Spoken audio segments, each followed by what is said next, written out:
আমার মেয়েটাকে সবাই দোয়া করবেন আর যতটুক দিয়ে সহযোগিতা করবেন। ছোট বড় সবার কাছে আমি ভিক্ষা চাচ্ছি, আমার মেয়েটাকে সবাই বাঁচান।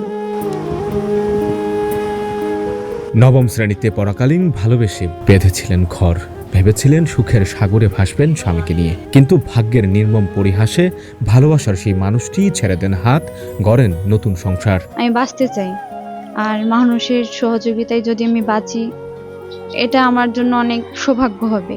জানা গেছে বিয়ের কয়েক মাস পর স্বামীর সাথে শ্বশুরবাড়ি যাওয়ার পথে ঘটে ভয়াবহ মোটরসাইকেল দুর্ঘটনা। প্রথমে রক্তবমি, এরপর নাক, চোখ, এমনকি কান দিয়েও অনবরত রক্তক্ষরণ শুরু হয়। ডাক্তারদের ধারণা এটি বিরল ধরনের ব্লাড ক্যান্সার।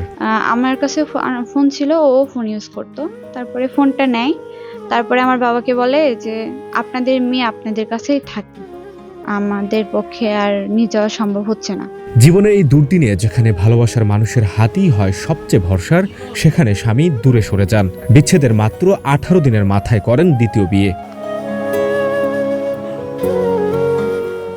রাজশাহীর চারঘাট উপজেলার পৌর এলাকার পুটিপাড়া গ্রামের বাসিন্দা উম্মে হাবিবা মিম নামের মেয়েটির উন্নত চিকিৎসার জন্য প্রয়োজন 10 থেকে 12 লক্ষ টাকা। নিউরোসায়েন্সে থেকে আবার পিজি হসপিটালে, আমি পিজি হসপিটালে 75 দিন থাকি, আইসিইউতে 3 দিন ছিলাম। আর্থিক অবস্থার জন্য আমার কোনো আর ট্রিটমেন্ট হয় না। আমি চলে আসি, আমার আম্মুর এখানে থাকি। অটো মেকানিক্স বাবা হাবিবুর রহমানের যেখানে নুন আনতে পান্তা ফুরায়, তার পক্ষে এই অর্থ বহন করা সম্ভব নয়। মিমকে বাঁচাতে তাই সহযোগিতা কামনা করেন তার পরিবার।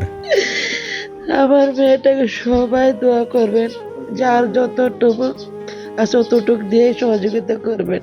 ছোট বড় সবার কাছে আমি ভিক্ষা চাচ্ছি, আমার মেয়েটাকে সবাই বাঁচান। সঞ্জয় দত্ত, বৈশাখী সংবাদ। আপনি চিন্তিত কি করবেন, আকাশের দিক তাকা আছেন।